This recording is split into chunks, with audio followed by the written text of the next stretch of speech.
All right, loves. Here we are again. I'm going to try to do this voice recording on my TV phone, and I have to keep watching it because it turns off on its own. Do you know how frustrating that is? All right, and you'll have to excuse me because I do blab a little bit. I'm going to try to keep it under control, but there's some exciting things to see here.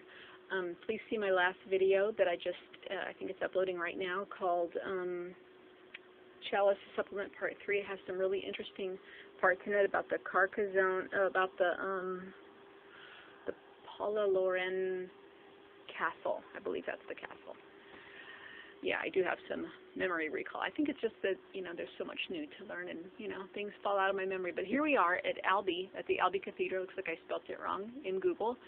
And this is very, very interesting for many reasons. And I just showed you in this last video that is uploading right now about how the Cathars drew pictographs above their castles. And so I was zooming into this one, and I noticed the pictographs, which I think I already just did the drawings of them. I'm gonna place those either before or after this video.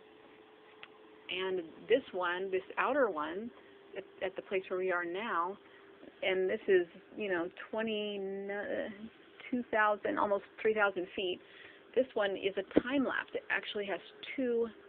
It's when you have those cartoon books and you flip the pages and it makes an animation. This is a flapping animation, and I'm going to show it to you in the drawing. So I'm not going to go into it right now, but I just wanted to show you at what place it is.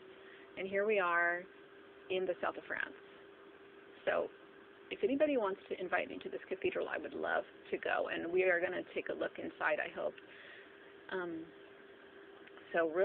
Well, I don't know if I'm going to do this quick. I'm going to try to do it quick. So here we are at the level of this double time-lapse. I believe it is a dove, although there are signs that this could be a heron or even a, what are those called? The dinosaur type of birds that have this kind of thing on their head. Could be one of those. And it just, makes me wonder about all kinds of things happening in the south of France. Anything could have happened on Earth. They could have whitewashed any history.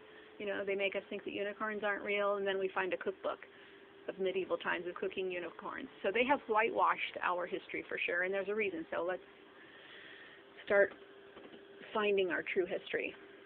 So this is either a dove or some other kind of bird, possibly a heron.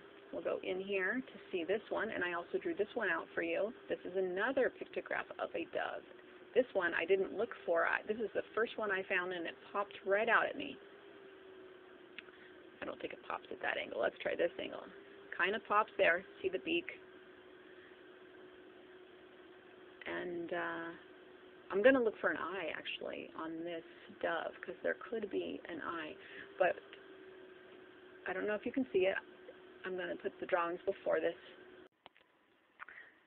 Hi, so I decided to stick this in here so that we could see what's going on with the difference between the star people heritage that we have. These are the Pleiadians, and Pleiadian actually means, in Greek, it means a flock of doves.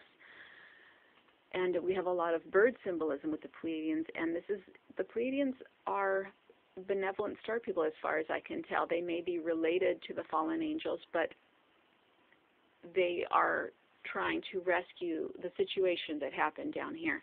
This is the work that we are on the Facebook page of Martin Molnar-Gobb, and you should go and follow him. I wanted to show his Facebook page and give him credit for these findings of this Pleiadian vase and the bird and I don't think he found the fish connection with the Pleiadians, but that is very important to point out. This is the ichthys that has been adopted by the church, but it originally belonged to this ancient mother goddess, and she's the first Egyptian mother goddess was Mut, and Tefnut, who is also associated with this fish. We can see in Washington, D.C. that Isis is associated with this fish. This has to do with the womb. And it could be that her womb is a sea. In the Bible, it talks about the sea of the heavens. I'm showing you the W of her arm. This is the number 23 that we see so often right now, and I'm really hoping that it has to do in our world with the intervention of the Pleiadians. And we see a W symbol again and again, and I hope I have another picture to show you the W. It could be also reflected in that leg of Taurus. And on the right, we see another prehistoric fish representing the Pleiades, and it is swimming in the sea of the heavens, and there are 7 stars there, the 7 stars of the Pleiades, and more bird symbolism. So this is why the Cathars worshipped the Holy Spirit. This is the Mother Goddess, Father, Son, and Holy Spirit. The Holy Spirit is the Mother Goddess Mut, Tefnut, Isis, Marie, Mother Mary, Mary Magdalene, and so on. So here I wanted to show you how the Cathars in their cathedrals made pictographs. And here's the head of this dove at the Albi Cathedral. It is very specifically drawn out. I am amazed. I'm amazed that they can do this in this time. I've grown up here in the 20th century where nobody can think of anything, and here we have these Cathars doing amazing pictographs from the sky with their buildings. And they're either sending a message to themselves in a later lifetime, they do believe in reincarnation, or they're sending a message to the future, or both. And I think that they are pointing our attention to the Holy Spirit, the Mother Goddess, as the benevolent alternative to the Roman Catholic Church, which is the eagle. In the last pictograph at the other castle, they show a dove carrying away the world in the eye, and I believe it is to safety. So they see the Holy Spirit as a benevolent force in the lives of people on earth, and they make these pictographs to keep their. So if you zoom out of this a little bit, there's an outer wall here, and it is. So they create a wall of safety, and they put the Holy Spirit dove in here with the cathedral on its back. So, okay, right here I'm just showing you the layers as it flips back and forth. Oh yeah, that's what I was going to say. This dove is flying the heading of the cathedral as it goes to the left towards the beak of the dove is on a 269-degree heading, which is astounding to me because that is the same heading as Isis in Washington. And the 69 is the letter of free, F and R.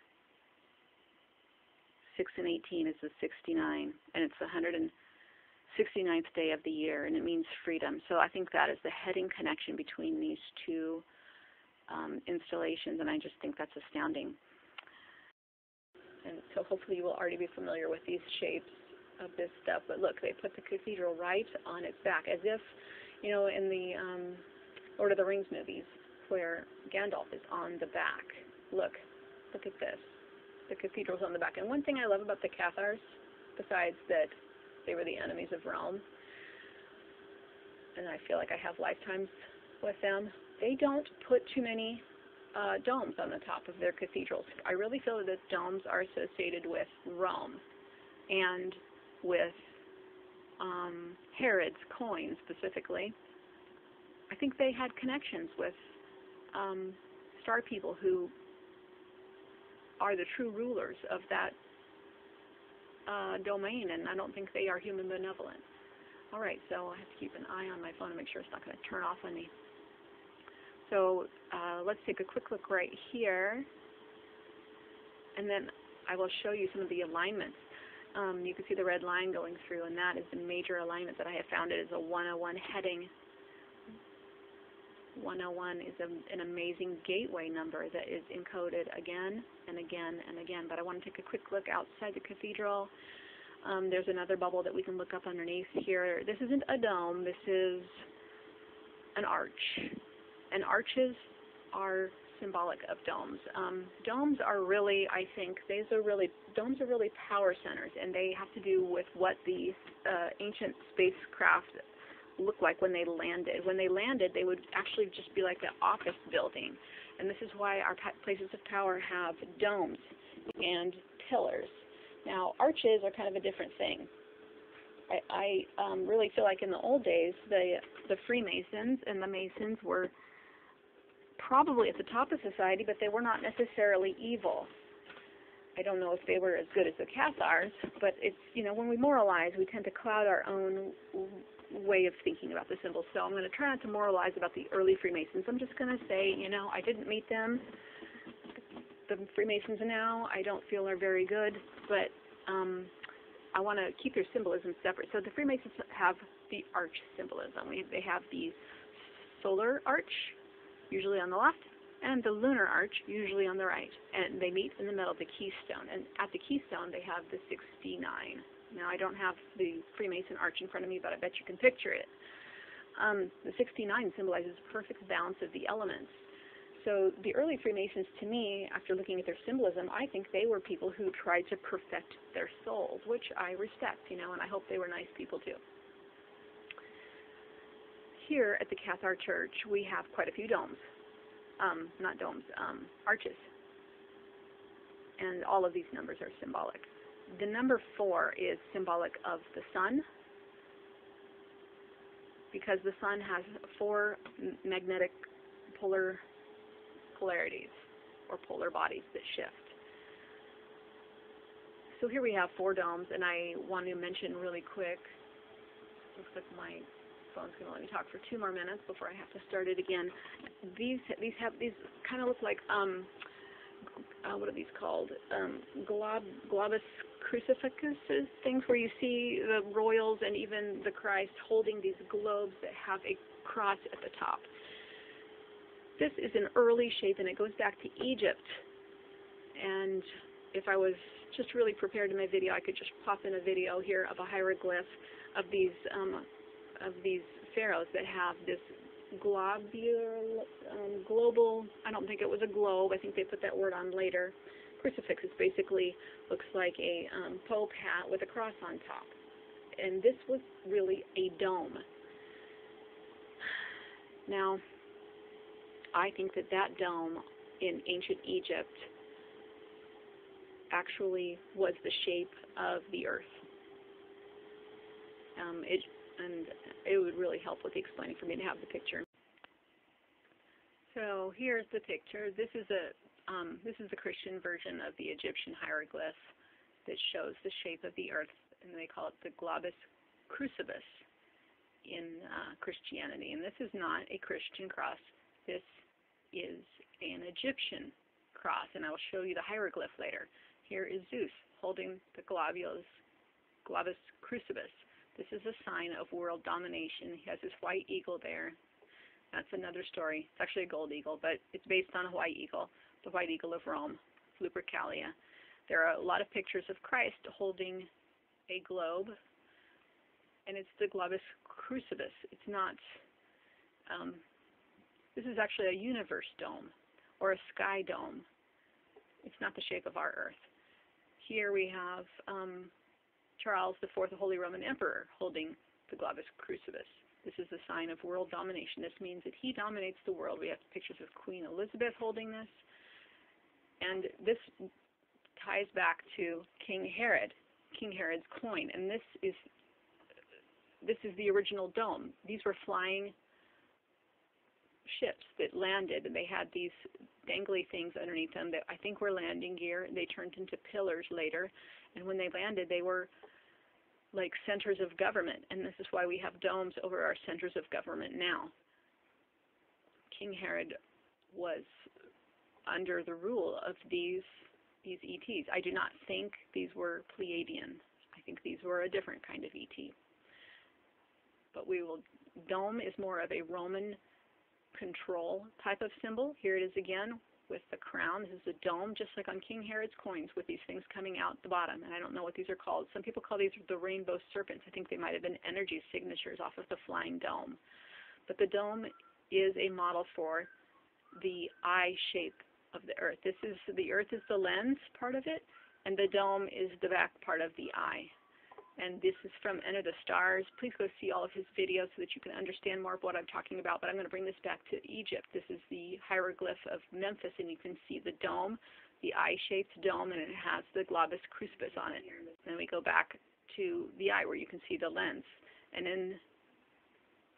in the Memphis hieroglyph, here's the lens at the bottom, and this is the lower part of the dome, as we can see in Astana, if you go to my Astana video. So, back to the dove shape with the Cathars. And the Roman Church shows this dove flying downward. The dove is a symbol of Marie. This is Mary Magdalene. She is one of the incarnations of Marie, and here she is holding the chalice. This is the womb. And the chalice is also the dome. It's also the eye.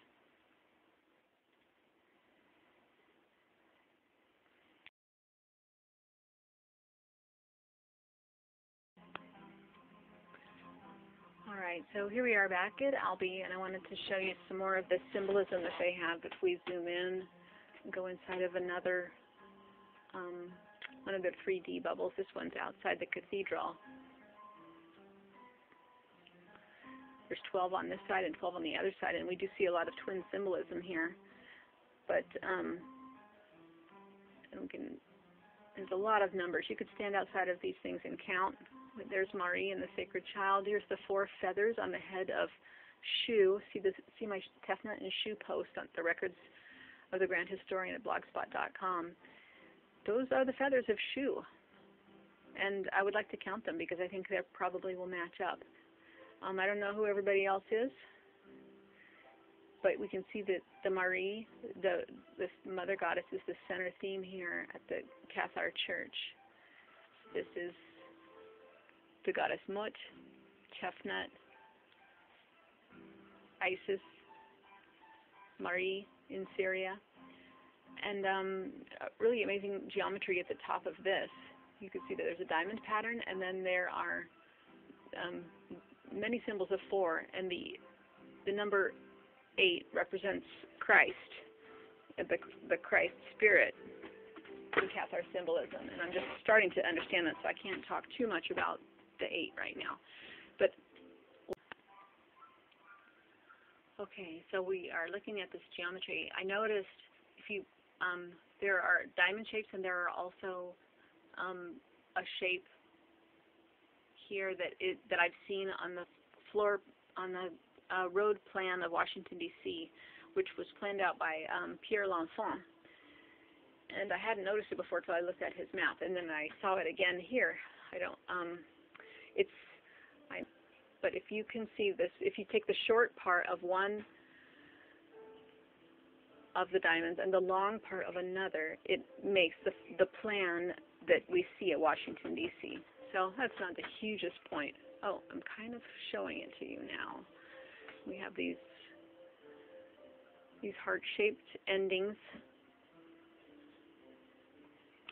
This cross here is basically the 8 cross, and it does go back to the Anunnaki. But in the Cathar sense, it is a symbol of Christ.